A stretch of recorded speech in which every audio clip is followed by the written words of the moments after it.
যুক্তরাষ্ট্রের president Donald Trump জানিয়েছেন, ইরানের সঙ্গে একটি চুক্তি প্রায় চূড়ান্ত হয়েছে এবং এর বিস্তারিত খুব শীঘ্রই ঘোষণা করা হবে।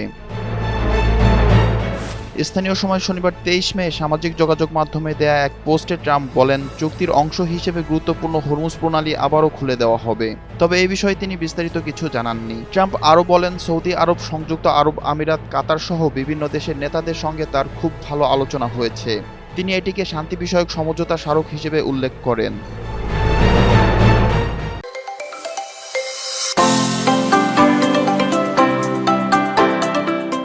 মার্কিন প্রেসিডেন্ট বলেন, যুক্তরাষ্ট্র, ইরান এবং সংশ্লিষ্ট দেশের মধ্যে একটি চুক্তি মূলত আলোচনা হয়ে গিয়েছে। এখন শুধু চূড়ান্ত বিষয়গুলো নিয়ে আলোচনা চলছে। একই দিনে ট্রাম্প ইসরায়েলের প্রধানমন্ত্রী বেনিয়ামিন নেতানিয়াহুর সঙ্গেও ফোনে কথা বলেছেন বলে জানান। সেই আলোচনাও খুব ভালো হয়েছে বলে উল্লেখ করেন তিনি। এদিকে ইরানের পররাষ্ট্র মন্ত্রণালয়ের মুখপাত্র ইসমাইল বাঘাই দেশটির রাষ্ট্রীয় টেলিভিশনকে বলেন, গত এক সপ্তাহে ওয়াশিংটন ও তেহরানের অবস্থান কিছুটা কাছাকাছি এসেছে, তবে এখনও গুরুত্বপূর্ণ কিছু বিষয়ে মতপার্থক্য রয়ে গিয়েছে এবং যুক্তরাষ্ট্র পরস্পর বিরোধী বক্তব্য দিচ্ছে বলে অভিযোগ করেন তিনি। বাঘাই জানান, ইরান ১৪ দফা সমন্বয়ে একটি কাঠামোগত সমঝোতা চায়।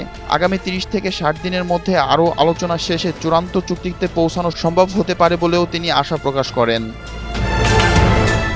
গত ২৮ ফেব্রুয়ারি যুক্তরাষ্ট্র ও ইসরায়েলের হামলার পর মধ্যপ্রাচ্যে সংঘাত শুরু হয়। পাল্টা প্রতিক্রিয়ায় ইরান, ইসরায়েল ও উপসাগরীয় অঞ্চলে মার্কিন মিত্রদের লক্ষ্য করে হামলা চালায়।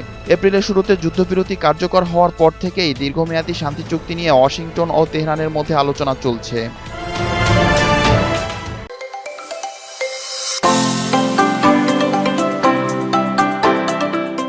বর্তমানে যুক্তরাষ্ট্র ইরানের বন্দরগুলো অবরোধ করে রেখেছে। অন্যদিকে ইরান হরমুজ প্রণালীর উপর নিয়ন্ত্রণ দাবি করে সেখানে চলাচলের জন্য অনুমতির বাধ্যবাধকতা আরোপ করেছে। বিপ্লব শেখ, এনটিভি অনলাইন।